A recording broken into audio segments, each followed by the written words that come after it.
ceci, la Bible dit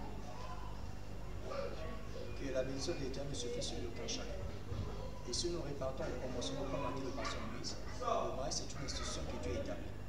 Et par rapport à votre question de dire que quand Adam et Ève ont péché dans le jardin d'Éden, Adam a accusé la femme, que la femme que tu m'as, la femme que tu m'as, il a incriminé même Dieu à l'intérieur. Oui, c'est vrai qu'aujourd'hui, par rapport à cette phrase, Dieu a changé sa manière de faire les choses. Et il ne fait plus comme il faisait avant avec Adam.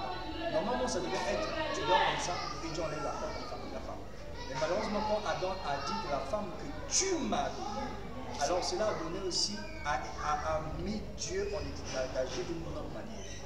Laquelle, aujourd'hui, normalement, avant d'avoir une femme, avant d'aller en mariage, d'avoir une fiancée, la première des choses à faire pour un enfant de Dieu, pour un homme qui croit, même si tu ne crois pas, mais tu as conscience de ce que tu es, tu sais ce que tu veux, parce que tout dépend de l'esprit de l'homme.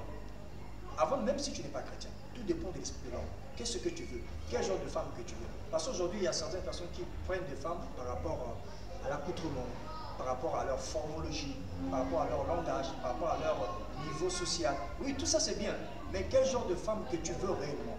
Or, le genre de femme que l'on veut, ça nous détermine nous-mêmes. Est-ce que vous comprenez? Ça nous détermine. Le choix que tu fais détermine. C'est toi-même. Le choix que l'on fait nous détermine nous-mêmes. Donc je ne peux pas choisir autre chose que moi-même. Ça veut dire que la personne que je choisis, j'ai vu en elle mon propre caractère, ce que j'aime. Parce que je ne peux pas aimer une autre personne si moi-même, au préalable, je ne m'aime pas. C'est une pause, il y a une question qui me vient à l'esprit.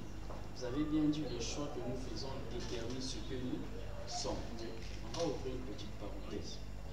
Qu'en est-il de ceux qu'il a choisi aujourd'hui, après 10 ans, après 20 ans, c'est dit non, j'avais fait un mauvais choix. Mais si nous partons sur la base de ce que tu choisis, ça vient de ton cœur, c'est toi-même. Expliquez un peu. Bon, si je peux aller dans ce terrain-là, je l'expliquerai en quelques minutes que n'oublions pas, chaque jour nous évoluons. Chaque jour. La femme que tu as épousée à l'âge de 20 ans ne sera plus la même femme qui sera à l'âge de 40 ans. Ça veut dire quoi? Même la formologie d'une femme change. Si je pouvais aller, si c'était un milieu autorisé, je pouvais décrire certaines choses. La femme que tu as épousée aujourd'hui ne sera pas la même femme demain. Même son corps va changer. Tu l'as épousée peut-être qu'elle n'avait pas encore mis au monde. Mais quand on mettait au monde, le corps de la femme change. Et non seulement ça, quand je dis que la personne que tu es, c'est toi-même. Parce que toi-même aussi, avant que tu épouses la femme, tu n'étais pas le même homme qui épousait la femme. Donc quand tu quittes l'étape du célibat pour t'attacher à une femme, ça veut dire que tu montes, tu changes d'étape.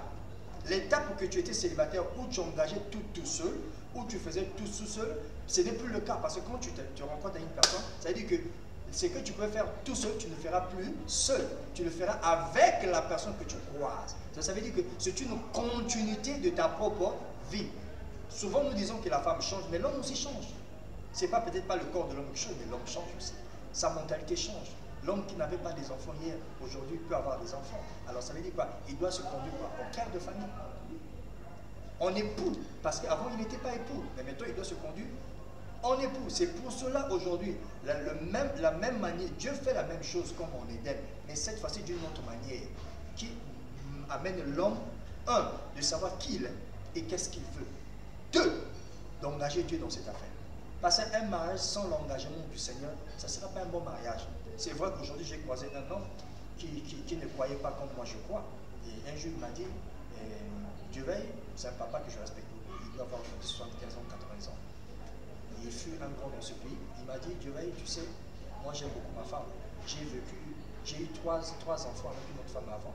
Et depuis que je croisais celle-ci, je suis heureux. J'ai l'attends pour manger. Tout il fait ensemble. Pourquoi? Parce que cette fois-ci, il s'est trouvé lui-même dans cette femme. Souvent, nous épousons, Pasteur Moïse, nous épousons des femmes, non pas parce que ce que nous sommes, nous épousons des femmes parce que c'est qu'elles sont. Or, c'est le plus grand danger. C'est le plus grand danger. C'est pour ça qu'aujourd'hui, nous épousons les femmes. Pour nous, nous épousons les femmes, c'est qu'elles sont. Ça veut dire que, bon, disons en termes vulgaires, sa morphologie, son niveau social, ce qu'elle est, mais qu'est-ce qui m'a attiré chez elle? C'est son langage. Donc si on comprend bien, pour un mauvais but. Oui, ce n'est pas un but carrément commode, je peux dire. Ce n'est pas trop commode. Pourquoi? Parce que, un, on on s'oublie soi-même, il y a des fois. Et des fois, on peut aller chez une fille et dire, ah, cette fille est très belle, elle parle bien, mais on s'oublie nous-mêmes. Est-ce que le comportement que j'ai, est-ce que les habitudes que j'ai peuvent concorder avec les habitudes de cette femme-là? Parce que je peux avoir une mauvaise habitude, j'ai des mauvaises habitudes plutôt. Et elle a des bonnes habitudes. Mais en allant avec elle, ou on l'a demandé peut-être en mariage, mais mes habitudes et avec ses habitudes, comment ça va se passer? Il y aura quoi? Il y aura le feu. Il y aura incompatibilité. Et cette incompatibilité, l'homme, avant de s'engager dans le choix d'un conjoint, doit d'abord se rendre compte d'abord de lui-même.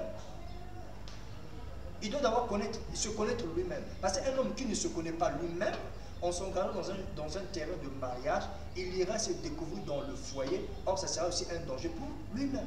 C'est pour ça qu'aujourd'hui, Dieu a donné l'occasion à l'homme, il a donné à l'homme, avant de s'engager sur ce terrain-là, d'abord, de prendre d'abord conscience de sa propre personnalité. Deux, et d'engager Dieu dans ce terrain-là. Et souvent, nous n'engageons pas Dieu. Et souvent, nous ne nous engageons pas aussi nous-mêmes, de notre manière.